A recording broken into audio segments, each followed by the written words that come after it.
Hey Beatrix, have you heard about the swine flu roadblocks and vaccine checkpoints that the benevolent governing powers are planning to unveil? I'm not surprised. Ever since the World Health Organization declared a full level 6 pandemic, I knew we would soon witness the suspension of the genuine amendments to the Constitution. Say goodbye to privacy, due process, and the right to defend ourselves. I see that as a real possibility. The government's overreaction to the outbreak has been to spend tens of billions of dollars to provide and enforce mandatory vaccinations. How alarming when the new virus has actually been very mild. They make comparisons to the 1918 Spanish flu, but they did not have modern hospitals, where intravenous fluid exchange is possible and actual cause of death can be determined. Most individuals died from complications, and not the flu itself. This is why it is necessary to get enough sleep, exercise, and alter your diet to boost one's immune system. Most people have no idea that they are critically low on vitamin D in their diets. Vitamin D is produced naturally in reaction to sunlight. Step away from the computer and take a stroll around the block. It could save your life. I asked myself recently what the most unique right of American citizenship was, and I imagined that it must be the right to be left alone, and, therefore, the right to not be vaccinated. The government does not own my body. Many states are announcing that it will be considered a crime to refuse to follow health official orders. They will seize your property, confiscate your children, and put you in jail without evidence of a real crime, and without hope of speaking to a lawyer. You can expect your complaints to fall on completely deaf ears as you are being transported to a quarantine facility. Sadly, the government isn't allowing us to SIRQ, which is self-imposed reverse quarantine. They truly must believe that we the people should not be making this decision ourselves. It is probably not a coincidence that the end of the federal fiscal year and vaccine availability are mere weeks apart. Many expect a true unraveling, in full public view, will soon occur. They will tell us one thing to keep us calm, and then continue to act in a way that demonstrates their true intentions.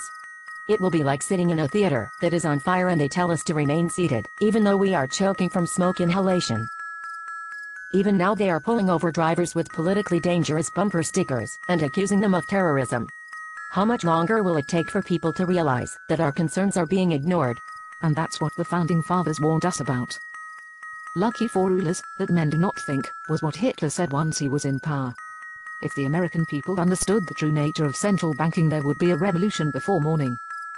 The international bankers have enslaved humanity by collecting interest payments on money that didn't exist until a loan agreement was signed. Without debt, the banking elite have no control.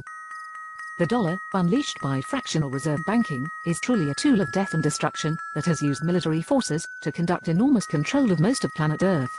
You are starting to sound like the tea-baggers, truthers, birthers, tenders, and canned food hoarders. In a time of universal deceit, telling the truth is a revolutionary act. They will scorn you and call you names. We must end the Federal Reserve as soon as possible. The longer we wait, the more carnage we will see. Yes. The international bankers knew about this all along.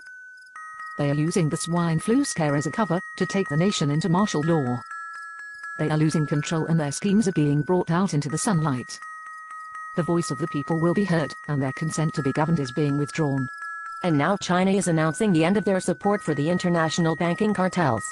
A trade war is beginning, because the Chinese know they have been deceived by the bankers that control most of the financial system through the Federal Reserve. It is clear that mainstream media distracts the public and reinforces heavy addictions to previously unimaginable vices. We have witnessed the willful ignorance, and even defiance, of our countrymen to comprehend the fate that awaits them. They devise convoluted names for criminal operations that are designed to bleed the American Republic dry. All these bailout programs, TARP, TALF. By the way, what used to be called the War on Terror, is now entitled Overseas Contingency Operations. It seems to be Bush, Act 3. The Mona Masters have always been incredibly skilled at using words as mechanisms of manipulation. These words are weapons of mass confusion. No wonder seemingly smart people fight back and forth about powerful political parties that are essentially a destructive two-headed puppet. The American education system has developed into an expensive investment scheme wherein the participants are led to believe a diploma will guarantee them prosperity in the real world. In practice, we can see this is foolish. Taken to the extreme, we can view it as a scam. So many young individuals saddled with such incredible debt loads that have yet to even begin a career. Our false sense of prosperity is coming to an end. Why pay workers more when you can lend it to them instead? No kidding. Once the Schumer hits the fan and your average American cannot buy junk food and watch Comedy Central, it will be like a zombie movie. Except that we will be running from autistic gangs of scavengers that voluntarily took the experimental swine flu vaccine. And this toxic poison is being shipped worldwide. If only everyone knew about that important website aflucase.com. It is amazing that vaccine producers are immune to liability lawsuits. If it is so safe, why the legal protection? The government is training military troops and health professionals to flag and detain individuals that object to being forcefully vaccinated. It must be for my own good. I can't think of a more reasonable reason for corrupted corruption. What's next? Do we find out these guys are also Satan worshippers? The international bankers certainly do have plenty of free time. My personal plan is to bug out to the Rocky Mountains once the critical services begin to break down. You may call me a nut, but after Hurricane Katrina I just don't have faith in the government being capable of feeding millions of people. When the illusion of the dollar finally fades, people will start to realize how thin the veneer of civilization really is. People think I am paranoid, but that doesn't mean our leaders are suddenly exempt from human history and incapable of becoming tyrants. Can people not see that our society is crumbling? Prudent individuals will have a backpack ready with basic survival supplies. Food, water, a tarp and a warm sleeping bag. A bicycle will quicken your journey and a LED flashlight should be used sparingly to avoid unwanted attention. The people of Paris fled from their beautiful city like rats swimming from a sinking ship when they realized the Nazi armies were at their doorstep. It is fascinating that within weeks they returned to the city as refugees because they had no plan to feed themselves. If you want to get out of Dodge, you better have a plan to avoid a calorie deficit. Otherwise you are just a caveman trying to keep your campfire burning. Nobody really likes to eat grasshoppers and poison berries.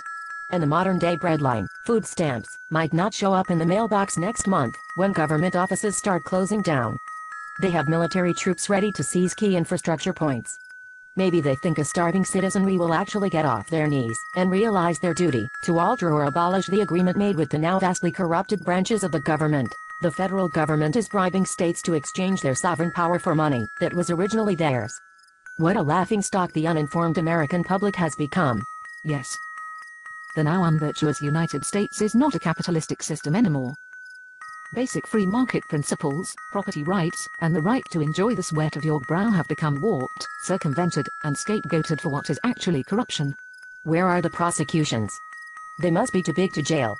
Is it not obvious that the casino stock market is now the primary indicator of false American prosperity? The only money really made on Wall Street is insider trading. And fraud is only a crime if you get caught. For some reason people pay attention to apologetic economists when they should have listened to real finance experts. Economics is based on supposition and human choice. Finance is hard math. And unless you went through the public school system, you know that the math doesn't lie. People joke in Asia that even their pet could get a credit card and a mortgage. Even street vendors avoid dollars now in Asia. How can you expect something like that to go on and on without a day of reckoning? Put down the self-help books and realize that elaborate plans to destroy your prosperity and well-being as they are not matters of mere conspiracy theory in this time of disruption and upheaval. What a joke. Only bankers are laughing. Tell people that are running out of unemployment insurance that things are getting better. The inmates are running the asylum. We are just beginning to see the effect of this new virus and a greater depression getting ready to shift up into second gear.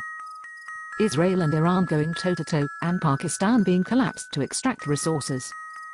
Horrific narcotic wars and increasing ransomed kidnappings are only a symptom of the true disease.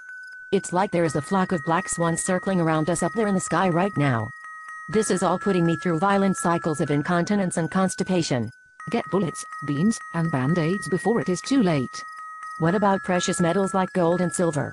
Well, silver is extremely undervalued in comparison to gold, and once I'm confident I can feed myself and loved ones in a safe location, I'll be ready to invest in wealth preservation assets. Oh, I know exactly what you mean by assets that protect wealth. One is my shotgun and the other is an AK-47. Thomas Jefferson once said that the beauty of the Second Amendment is that it will not be needed until they try to take it. Mullen Labe. I do not suggest you try to come and take them.